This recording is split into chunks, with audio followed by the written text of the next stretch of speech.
Citoyennes, citoyens, chers amis, chers camarades, bonjour à toutes et tous. Nous nous retrouvons pour cette nouvelle revue de presse du pôle de Renaissance communiste en France, à la suite du second tour de la mascarade qui est enfin terminée, présidentielle, qui a débouché, sans spécialement de grosses surprises, sur la réélection du despote Macron. Un despote qui a bénéficié d'un vote de plus de 58%, qui est en fait un vote extrêmement fragile, cela va de soi, mais qui a vu aussi, malheureusement, et c'est un événement quand même important, la candidate de l'extrême droite culminer à près de 42% des voix. Soit un bond quand même de 10 points et de plus de 3 millions de voix par rapport à 2017. Soit dit en passant, cela démontre combien Emmanuel Macron est tout sauf un barrage antifasciste. En réalité, il est le meilleur carburant de la fascisation et il l'a parfaitement démontré pendant ces 5 années en réhabilitant Maurras et Pétain, en tapant, en veux-tu, en voilà, sur les travailleurs immigrés, sur les migrants tout simplement, sur les sans-papiers, également en banalisant progressivement les violences de l'extrême droite et en recevant des lettres de menaces de dissolution du PCF ou en constatant que les menaces de mort ne cessaient de se multiplier à l'encontre de camarades du PCF, de la France insoumise ou que sait-on encore. Bref, c'est une réélection sans surprise, sans grosse saveur, mais qui finalement consacre le projet le plus cohérent de tous, celui de la destruction euro-atlantique de tout. De la France, de la République unie indivisible, des conquêtes sociales, des libertés démocratiques, des services publics, de tout. Et d'ailleurs, Emmanuel Macron n'a pas perdu de temps puisque dès l'entre-deux-tours, Emmanuel Macron, qui avait déjà annoncé que le second tour d'élection présidentielle serait un référendum sur l'Europe également, a décidé de dissoudre, je dis bien dissoudre, le corps diplomatique de la France. Une mesure extraordinaire, inédite. Imaginez que les États-Unis dissolvent, par exemple, leur corps diplomatique. Voilà ce qui a été fait. Car pour celles et ceux qui croient que l'heure est à des tractations pour restaurer la gauche plurielle, nous allons y venir ensuite, l'heure est beaucoup plus grave que ça. Parce que pendant que la mascarade se tenait, la dissolution de la France continuait. Le démantèlement de la République unie indivisible continuait également à travers l'indiscutable droit à la différenciation des territoires, à travers le fait que la Bretagne est progressivement en train de devenir, à son tour, comme va l'être la Corse, comme l'est déjà la collectivité européenne d'Alsace, une espèce de région autonome où disparaîtront les départements, créés pendant la Révolution française, faut-il le rappeler d'ailleurs. Eh bien, tout ceci est en train de se produire, et puis la menace centrale, la paix dans le monde. On a l'impression qu'il n'y a plus de guerre en Ukraine pendant 3 semaines, 1 mois. Et une guerre qui commence à sentir véritablement très mauvais pour la paix mondiale. D'abord parce que, à raison, la Russie est en train de dénoncer les livraisons d'armes inacceptables à l'égard de M. Zelensky, le pantin inféodé à Washington et à l'Union européenne, et qui a décidé donc de mener une guerre totale à outrance en recevant des tas d'armes, et déjà en attaquant, faut-il le rappeler, en coulant un navire, la Moskva, en coulant donc un bateau russe du côté de la mer Noire, et puis en lançant de plus en plus aussi d'attaques vis-à-vis de la Russie. Alors naturellement, la Russie, elle, stratégiquement, a décidé de se centrer sur le Donbass, sur les républiques de Lugansk et de Donetsk, sur la Crimée, pour une bonne raison. N'oublions pas que la guerre en Ukraine a débuté il y a plus de 8 ans, lorsque, à la suite de la pseudo-révolution de couleur, en fait un coup d'État orchestré notamment par la CIA, la fameuse révolution Euromaïdan, eh bien, les forces de Kiev avaient décidé d'attaquer les populations russophones, en supprimant l'usage de la langue russe, en particulier dans l'administration et à l'école, et ont lancé les terribles offensives dans le Donbass. Faut-il rappeler qu'il y a eu quand même 14 000 morts pendant 8 ans, dont d'ailleurs tout le monde s'en foutait. Eh bien, cette paix, en réalité, est plus que jamais précaire, et la course à la guerre, la course à l'escalade nucléaire est malheureusement lancée. Et elle est d'autant plus malheureusement lancée que Emmanuel Macron est prêt, s'il le faut, à livrer ces fameuses armes à l'Ukraine. Et il n'est pas le seul. Il peut compter sur l'appui de forces dites des pseudo-républicains, pourquoi pas même d'ailleurs de forces du RN, qui commencent à adopter un discours de plus en plus occidentaliste, nous y reviendrons, pour expliquer la guerre avec la Russie et encore plus avec la Chine, le monde musulman ou que sait-on encore. Et puis il y a ces forces sociales impérialistes, enfin surtout impérialistes puisque sociales, Europe Écologie Les Verts, le Parti socialiste. Pas plus tard que ce mercredi, eh bien, nous avons pu entendre Laurence Rossignol, membre du Parti socialiste, expliquer qu'il fallait faire des livraisons d'armes à l'Ukraine. La bonne nouvelle. Mais il y a pire que cela, car semble-t-il, la vérification sera certainement apportée, des soldats français sont déjà en train de se battre en Ukraine. D'ailleurs, faut-il rappeler que ces soldats français sont déjà postés, en réalité, aux portes de l'Ukraine et de la Russie, en étant par exemple présents du côté de la Roumanie. Et il ne serait pas étonnant qu'un bataillon de soldats français soit donc en train d'opérer officiellement à l'heure actuelle en Ukraine, ce qui signifie que la France sera définitivement en état de guerre avec la Russie. Voyez-vous vers quoi cela peut conduire?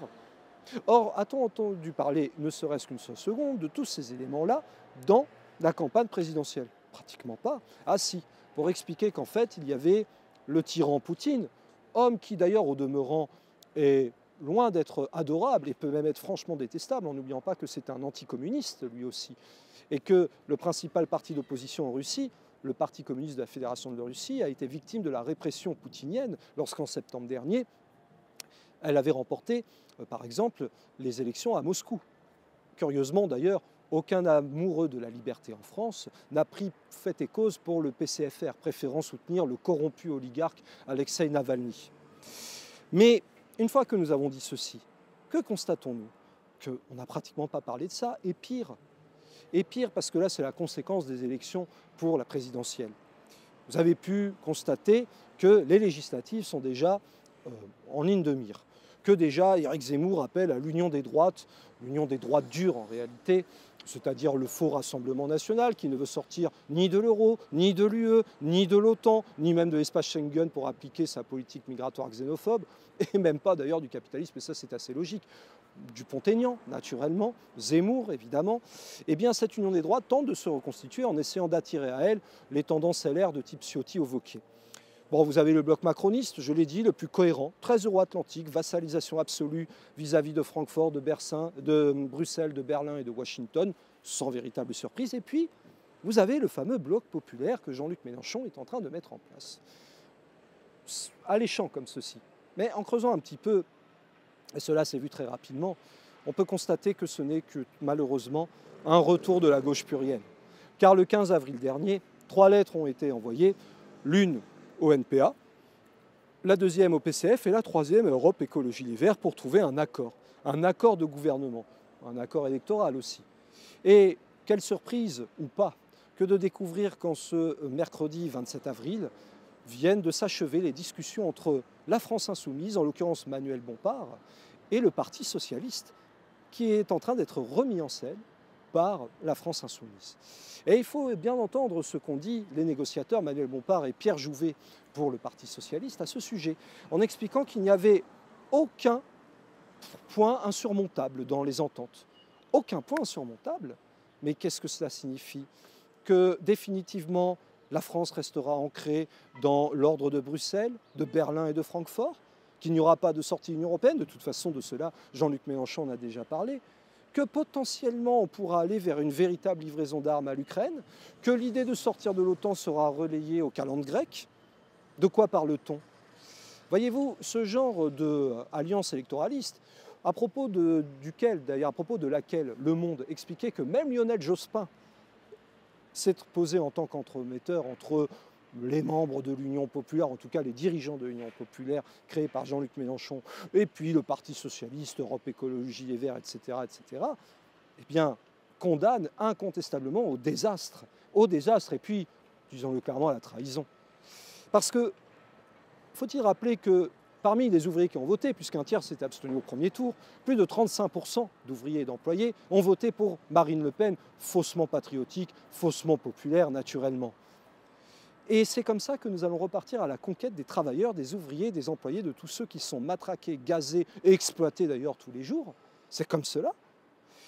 Alors si c'est cela le bloc populaire, qui pourrait potentiellement accepter de capituler et de se soumettre à l'idée d'une marche à la guerre contre la Russie et la Chine populaire, inutile de dire que ce se fera sans le PRCF. C'est assez logique.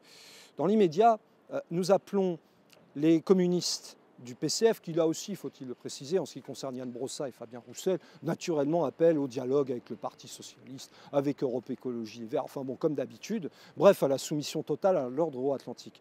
Mais nous nous adressons à tous les communistes, à tous les insoumis, à tous les patriotes sincèrement antifascistes, anti-xénophobes et anti-européistes, cela va de soi, anti-impérialistes également, naturellement. Nous nous adressons à tous les travailleurs pour constituer le 4e bloc.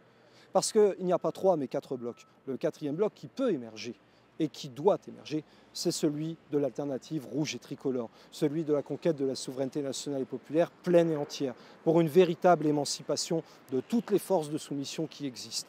Parce que là, nous sommes à minuit moins une d'une catastrophe, d'une apocalypse, véritablement. Une apocalypse qui pourrait être carrément nucléaire et qui menace de réduire à néant tous les autres sujets. Parce que c'est très bien, nous luttons contre la fascisation naturellement, qui malheureusement ne cesse de se démultiplier. Nous luttons pour reconstruire les services publics, pour sauver et amplifier les conquêtes sociales et démocratiques, pour mettre en place une véritable démocratie populaire d'ailleurs, et une république véritablement une et indivisible et non vendue à la découpe dans le cadre de l'Europe des régions. Mais il y a un moment donné où tous ces combats n'auront plus aucun sens si la marche à la guerre se confirme. Donc nous appelons plus que jamais à reconstruire véritablement, non pas à ressusciter la gauche plurielle de tendance Lionel Jospin, non pas même à retourner vers une stratégie d'union de la gauche typique de François Mitterrand qui en 1983 expliquait très bien qu'il était confronté à un dilemme, la construction européenne ou la justice sociale. Nous avons tranché, ce sera la justice sociale.